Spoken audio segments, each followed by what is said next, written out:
Daugelį amžių Vokiečių ordino Prūsijos ir Vokietijos valdytame Pamario krašte gyvavo išskirtinė laivybos ir žvejybos tradicija. Jau 15 amžiuje Vokiečių ordino dokumentuose minima žvejyba kiudeliniais tinklais. Tai galima laikyti pirmąją žinią apie žvejybą plokščiadugnėmis valtimis Pamaryje. Žūklė Kuršių mariose ir Nemuno deltoje buvo griežtai ribojama. Žvejyba liko valstybinė ir Prūsijai tapus kunigaikštyste.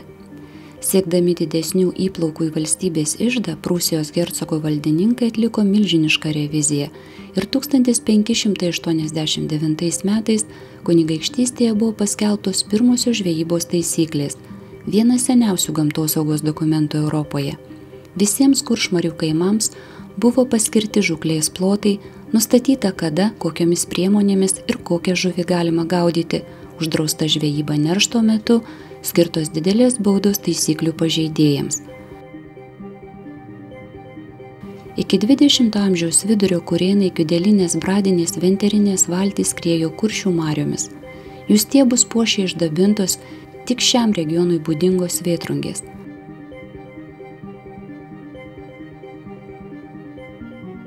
– 1844 įsigaliojo įsakymas skelbiantis: kiekvienas burvalte turintis žvejas privalo stiebo viršūnę iškelti 2 pėdų ilgio ir 1 pėdos pločio skardinį skeidelį su nustatytomis kaimo, kuriame gyvena žvejys spalvomis.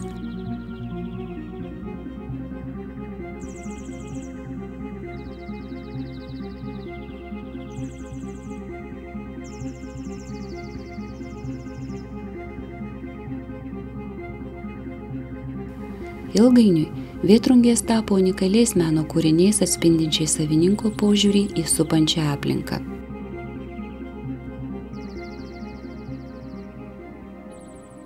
XVIII–XX amžiaus Pamario gyventojai, valdininkai, kunigai, gydytojai, paštininkai ir keliautojai burvaltėmis pasiekdavo atkampiausius Pamario kaimus.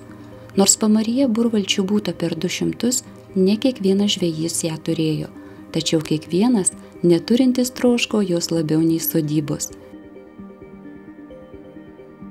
XIX–XX amžiaus sandūroje burvalčių ir krovininių plokščiadugnių laivų statybos bei remonto centrai Labguvoje, Drevernoje, Rusnėje, Klaipėdoje galėjo patenkinti įmantriausią užsakovo užgaidą.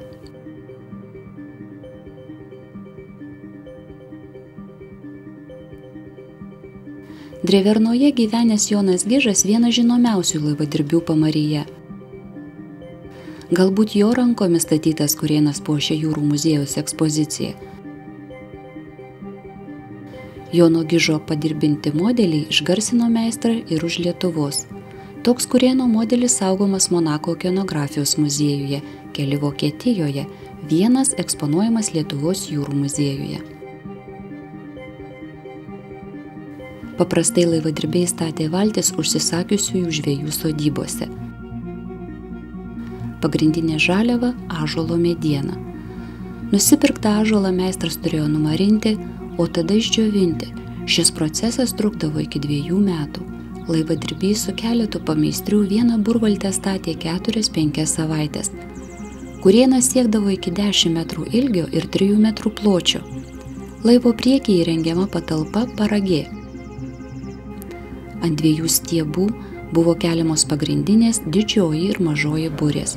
Nuo laivo rago trikampė raginė burė. Dreifuodami su kiudeliniu tinklu žvejai iškeldavo 4 burę, trapecinį brumą. Nors kurėnas sveria 3–4 tonas, jo grimzlė vos 30–40 cm. Todėl patogus priplaukti prie bet kurios kranto vietos, o nuoseklumos nesunkiai nustumiamas. Laivo bortus impregnuodavo pušies sakais, bet ypač vertinta lapuočių, drebulių sakų derva.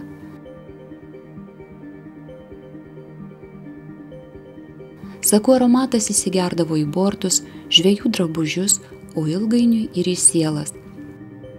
Toks laivas kainuodavo per 1000 litų, tiek, kiek ir gyvenamasis namas. Gerai prižiūrima burvaltė tarnaudavo laivininkui Šiporiui per 70 metų.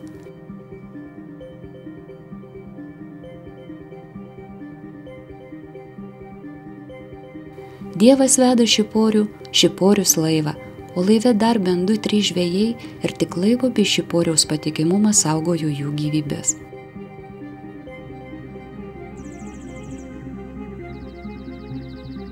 Etnokultūros žinovai ryžosi sutelkti entuziastų pastangas, apibendrinti ekspedicijų patirtį ir atgaivinti senųjų laivadirbių tradiciją.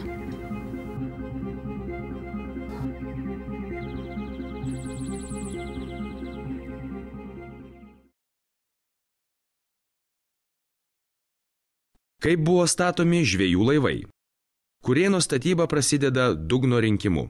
Akmenų svoriu jis išgaubiamas, netrukus tašomi špantai, kaišomi plyšiai.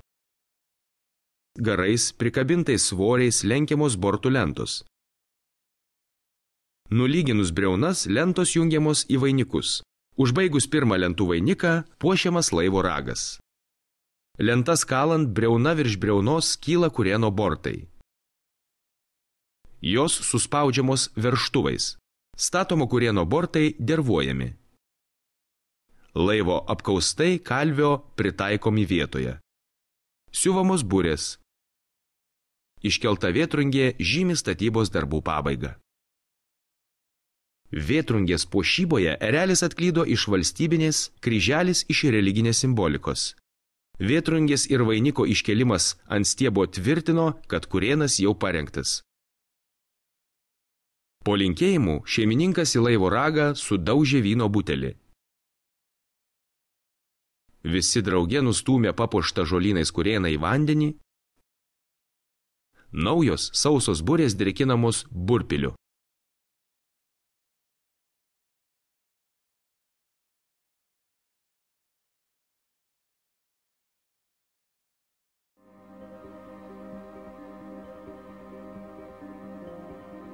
Po Antrojo pasaulinio karo sovietai panaikino draudimą Kuršmarėse žvejoti motorinėmis valtimis. 1959–60 metais daugeliui senbuvių pasitraukus į Vokietiją naujakuriai nemokėjo ir nenorėjo žvejoti senosiomis valtimis. Taip senieji kurėnai išnyko iš Kuršių marių.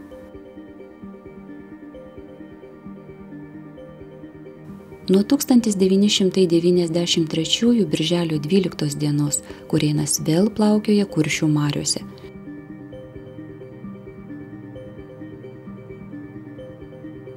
Šiuo metu jau galime surinkti visą medinių plokščiadugnių burvalčių flotilę. Lietuvoje daugėja vis naujų laivadirbystės amato entuziastų, negailinčių savo laiko ir pastangų seniesiems kurėnams atkurti.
Nuo Galvės ežero pramoginių iškilų iki Baltijos jūroje vykstančių tarptautinių regatų driekėsi atkurtos flotilės iš istorinių laivų Kuršių, Omos, Siud 1, Marių Šuns, Rusniečio, Balčio, Šturm 1 ir Latėno kelias.